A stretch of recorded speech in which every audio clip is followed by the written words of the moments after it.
बिस्मिल्लाहिर्रहमानिर्रहीम नहमदहू व नुसल्ली अला मुहम्मद रसूलुल्लाह करीम। ये प्रॉब्लम डिफरेंशियल इक्वेशन के लीनियर डिफरेंशियल इक्वेशन चैप्टर से है। Solve y dash plus y tan x is equal to sine two x. यहाँ पर x की वैल्यू जब ज़ीरो है तो y की वैल्यू 1 है, यानी हमें सॉल्यूशन पर्टिकुलर सॉल्यूशन हमको फाइंड करना है। जब x बराबर 0 है तो y की वैल्यू 1 है, तब सॉल्यूशन क्या होगा। जो गिवन डिफरेंशियल इक्वेशन है आप अपने सॉल्यूशन में इसको नोट कर देंगे। पहले तो हमारा तो सामने लिखा हुआ है इसलिए हम नहीं लिख रहे हैं, आप नोट कर देंगे। उसके बाद वाई डैश का मतलब जो होता है कि x के रिस्पेक्ट में y का डिफ्रेंशिएशन। यहाँ पर y डिपेंडेंट वेरिएबल है और x इंडिपेंडेंट वेरिएबल है। वाई डैश की यहाँ पर ये लिख दिया, प्लस इसमें हम 10x को अगर पहले लिख दें तो 10x इंटू वाई, और राइट हैंड साइड में ये साइन 2x है।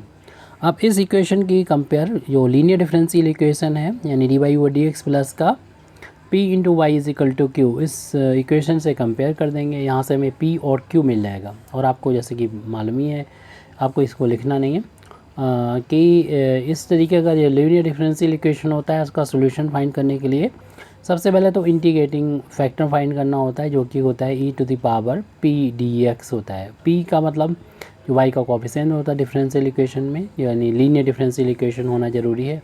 और x जो कि एक इंडिपेंडेंट वेरिएबल है उसके रिस्पेक्ट में इंटीग्रेट करेंगे। जब ये वैल्यू मिल जाएगी सॉल्व होने के बाद, तब उसके बाद इसका सोल्यूशन हम लोग डायरेक्ट लिख देते हैं y इंटू इंटीग्रेटिंग फैक्टर जो भी मिला था और इंटू क्यू जो राइट हैंड साइड में है, और इंटीग्रेटिंग फैक्टर से मल्टीप्लाई करने के बाद में plus constant of integration add कर देते हैं।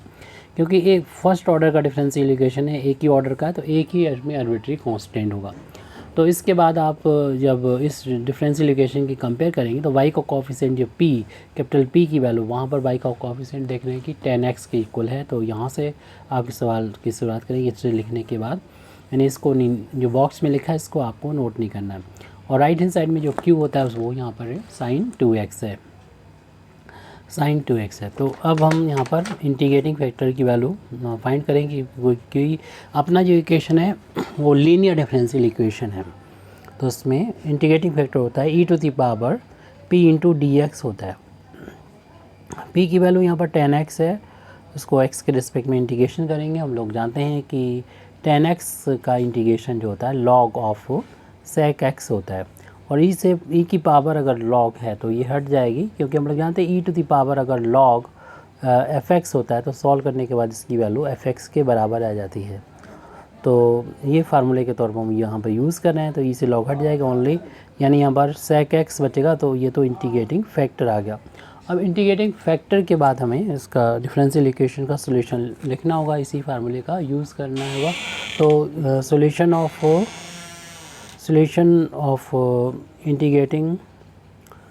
Of given differential equation is तो y into integrating factor formula पहले लिख दे रहे हैं यहाँ पर, और q into integrating factor dx plus constant of integration. अब इस इंटीग्रेशन फैक्टर की वैल्यू पुट कर देंगे, q की वैल्यू पुट कर देंगे। तो y इंटू इंटीग्रेटिंग फैक्टर की वैल्यू ये sec x है, और q जो कि राइट हैंड साइड में हमारा वैल्यू फाइंड कर ली थी साइन 2x है। Sine 2x into integrating factor की value sec x dx plus का c। तो y sec x equal to sine की वैल्यू हम लोग जानते हैं, साइन 2x की वैल्यू होती है 2 sin x into cos x होती है, और sec x को हम कॉस की फार्म में लिख सकते हैं 1 cos x dx plus c।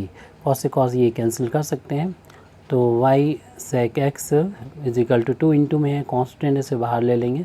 सिर्फ हमारे पास sin x बचेगा जिसको x के रिस्पेक्ट में इंटीग्रेशन करना है, और साइन का इंटीग्रेशन माइनस का cos x होता है जो अगली स्टेप में लिखेंगे। तो ये वैल्यू हमको मिल गई है। लेफ्ट हैंड साइड में था y into sec x, right hand side में था 2 इंटू साइन का इंटीग्रेशन माइनस का cos x, और प्लस में चल रहा था c।